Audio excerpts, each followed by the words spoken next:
Hi, my name is Veronica. I'm a software engineer at EvoLogics. Welcome to today's video.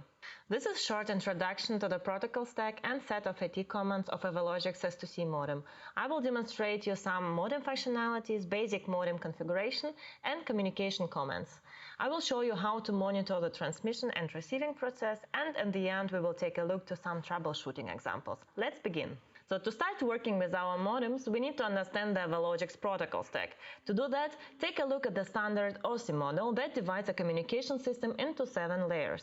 EvoLogics software that runs inside the modem implements the lower level protocols until the network layer. Upper layer protocols, the transport, session, presentation and application layers of the OSI model are usually implemented by the customers based on their specific needs. We are working on our own implementations as well. Let us dive into the current protocol stack of our modems. The physical layer is the lowest software layer of the hardware modem and the modem emulator. The physical layer is controlled by our S2C5 protocol. It is responsible for signal modulation and demodulation, detection of data packets, and also for estimating the parameters of the underwater acoustic channel, such as the intensity of multipass, Doppler shift, and channel capacity. And in case of modems with USBL antennas, S2C5 is responsible for positioning. So on the data link layer, EvoLogics modems and the modem emulator implement our DMAC protocol. It is a part of the firmware running in the modem. DMAC provides a set of so-called AT commands for communication, control and configuration. The key concept of DMAC protocol is to use different media access algorithms for transmission of small or large volumes of data. There are 2 of them called burst data and instant messages. Burst data media access algorithm is used for fast delivery of large volumes of data. It is adaptive and automatically adjusts transmission parameters. It maintains the highest possible bitrate in current conditions. The instant messages is an algorithm for short messages of limited length. They are transferred with a fixed bitrate. These short messages can be transferred between devices even during an ongoing burst data transmission without interrupting it. This algorithm does not require an ongoing bidirectional link between the modems, which is often the case in real water. The DMAC protocol also provides some basic features for underwater acoustic networking. It supports the following: addressable data exchange. Each device has its unique identifier and can be easily addressed. It enables the so-called back-off state. If the modem detects an ongoing acoustic connection between other devices in the network, it backs off and for a certain time becomes silent, not to interfere.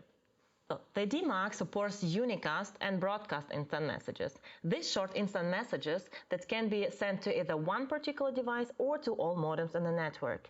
Another feature of DMAC is promiscuous mode. It allows to overhear instant messages addressed to other devices. Notifications and extended notifications of DMAC provide basic and more in-depth information about signal reception and transmission. Evans Framework is a set of tools that optionally run over the DMAC and provide extra media access and routing functionalities on the data link layer. And there are several protocols that can run on the next level, the networking layer. We will dive into this in a separate video tutorial on the Evans Framework and networking. And now let's get started with the AT commands. To do some configuration and communication tests, we are going to work with real modems. Here I have 2 modems of type 1834. Then to turn them on, I need a power supply with 24 volts and our standard data power cable with subcon. The subcon connector goes to the modem side.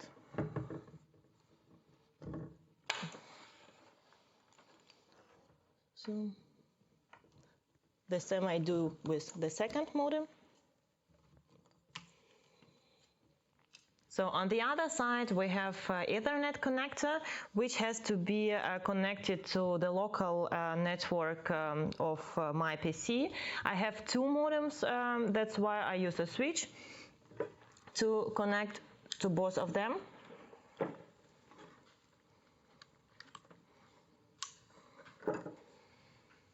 So and the banana plugs with minus, plus, and power on. I connect minus with power on to power up the modem, and do the same with the second modem. Also plus, once more minus, and power on. This only applies to modems without built-in batteries and without the power-saving wake-up module. Please take a look at your manual to see how to turn on such devices. And to avoid damage to the transducers, we are going not to work in the table, we are going to work in a small water tank, and that's why I deploy them here. Now let us check the connection and get going. Modems with Ethernet interface can be configured with our WebBrowse configuration utility. To use it, we open a browser, for example, Firefox. Type the IP address of the modem.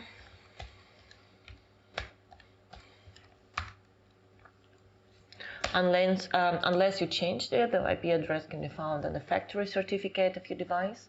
On the utilities main screen, we see the IP settings, some device settings such as local address, remote address, and source level, and advanced settings. Here we can, for example, view or modify the configuration of the interfaces.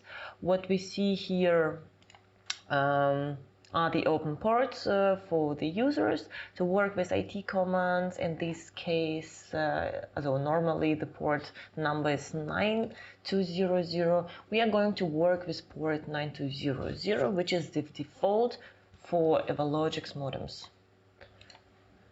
So, to connect to the modem over Ethernet, Windows users can use EvoLogics customized PuTTY software linked in our modem manual. I'm going to work on the Linux and use Netcat to connect to the modem. So I connect to the first modem. It is on the left side of the screen, 192.168.0.152 and port number 9200. On the right side, I have the second modem with IP address 192.168.0.183 and port number 9200. Now let us type our first command. For example, let us check the first modem status with the command AT?s.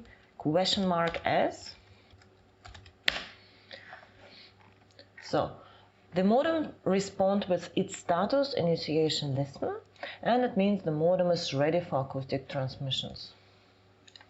So, as I mentioned before, the modems are controlled by a specific command language, a set of AT commands.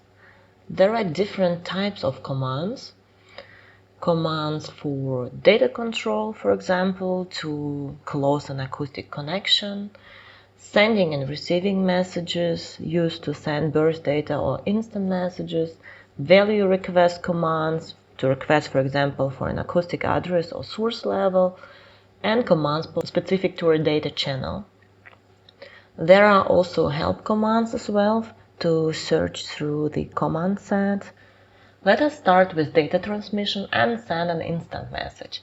I am typing AT*$ to use help and view the command format. The command format for short message transmission is following: AT* send EM, the length of data in bytes, for example 4, the acoustic address of recipient. So in the second modem's terminal, I'm checking its address with command ATN AL. The acoustic address of modem 2 is 2. So I'm sending a message to modem with acoustic address 2.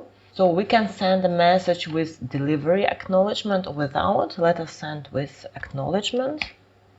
And now we enter the payload data to be transmitted. For example, test. Look at the right terminal. Modem 2 received the message, and looking back to the modem 1, we see that on the transmitter side we received an acknowledgement that data was successfully delivered. To get more information during communication, we can enable the so-called extended notification mode. I can either find the command to enable it in the manual, or we can simply search through the command set using the $80 command. So I type AT extended and $. And here we go. The command to enable notification is at_zx. at_zx1 to enable it. I have enabled extended notifications, and now let us try the same at_sendem command once again to see what changed. Sendem 4to_ac test. Look, now we see more detailed information about the transmission process. What we get here is, for example, send start, receive end, which include DSP time, an external clock value when the message was sent or received. And why we get the receive start and received end notifications? We are sending messages with an acknowledgement, so the remote modem was transmitting the reception acknowledgement back to the sender. If we retransmit the same message without acknowledgement, we will get only the timestamp of its transmission. So let us do it. Sendem 4to_ac test. So we see the same process without a receive start and received end notifications. We transmitted a message and the delivery acknowledgement was successfully sent back. The modems communicate in both directions, so now we can request the signal propagation time between them. The command for that is at_t. The response is 156 microseconds. To recalculate propagation time into the distance between the devices, I need the sound speed value from the modem settings. I will use the command at_ca to request it. So we have 1500 meters per second, and to recalculate propagation time into the distance in meters, we have to divide propagation time by 10⁶ and multiply by sound speed. So the distance between devices is 0.2 meters. So now let us move on to transmitting a larger set of data and use the burst data transmission. For example, I will transmit 100 bytes to modem 2. To do that, I use send message, then 100 byte length, acoustic address 2, and then a payload.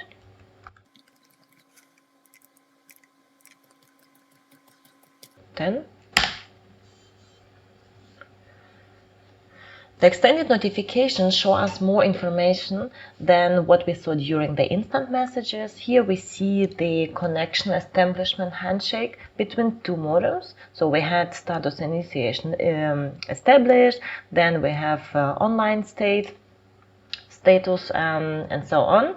100 bytes of data that were sent were split into multiple packets. We see multiple times send starts and ends, send starts and end notifications. There is also the bitrate notification, because in burst mode communicating devices automatically adjust the bitrate during data transmission. We have here bitrate 3164 bit per second. And there is also a separate command to request the bitrate of the last transmission, at_BL. This is the same value we see in extended notifications. And we see the same process also on the receiver's side. We see receive end and receive start notification information. The received signal strength and signal integrity inside of these notifications. The value of RSSI is -47, integrity 112. We can also request this information with dedicated commands. The command for RSSI is at_E. This is the signal strength, which is acceptable when measured RSSI values between -20 and -85 decibel. And the command to request integrity is at_E, which illustrates distortions of the last received acoustic signal. So the acoustic link is considerably weak. This value is less than 100.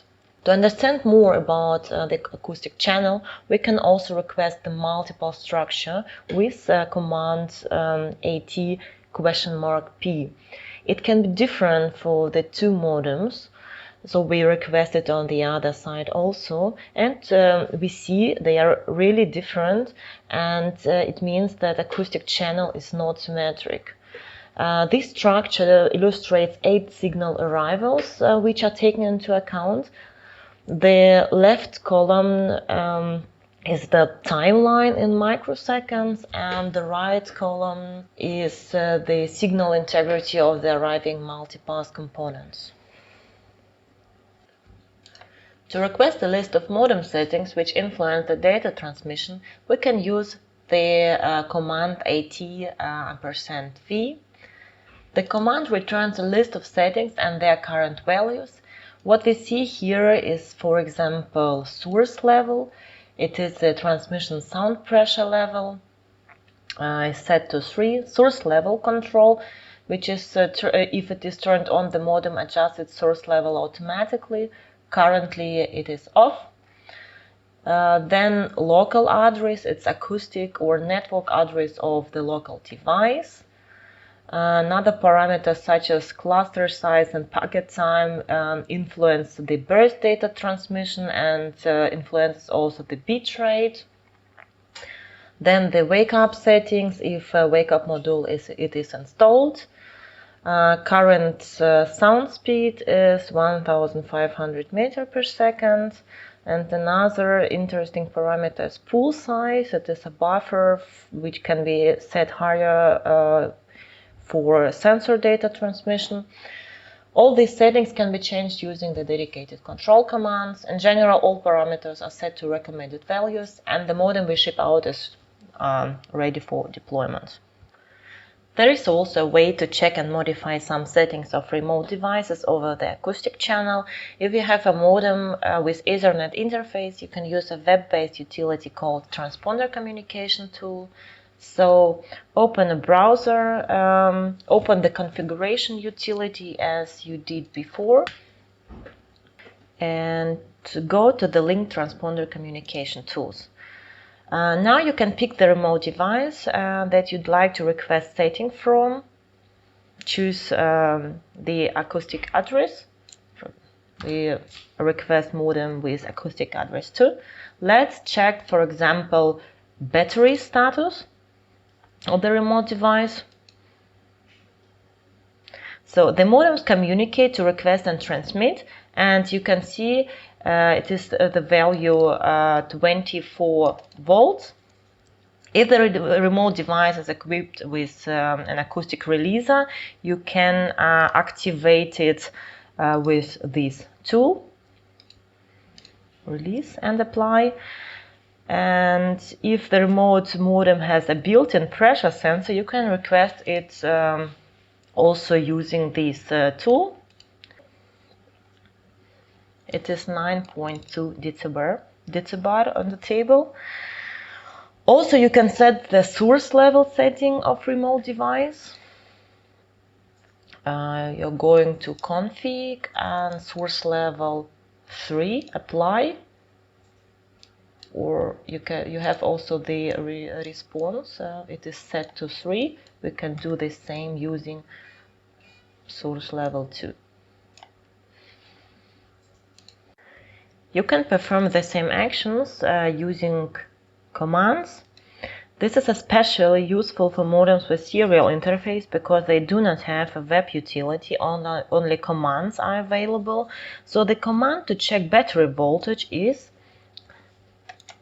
AT% voltage, modem to request acoustic modem with acoustic address 2, 30 retries.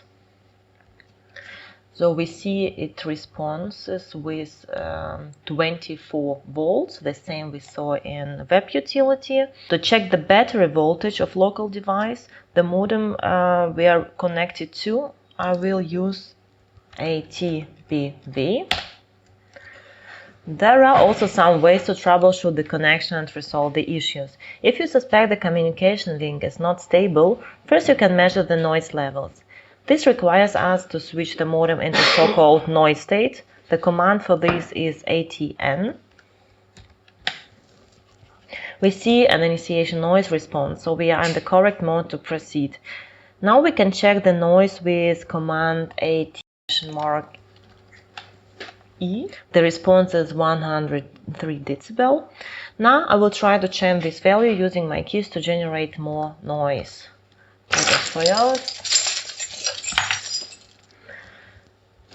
So the value is now much higher. It is 76 decibel. So noise level is the first thing you should check when communication fails. Perhaps there is acoustic or electromagnetic noise near modem. It has to be removed. To investigate the source of noise, you can measure noise in the air first and then try to do the same in the water. Each situation is unique and requires a specific approach to mitigate noise. I hope this tutorial was useful. Thank you and see you in the next video.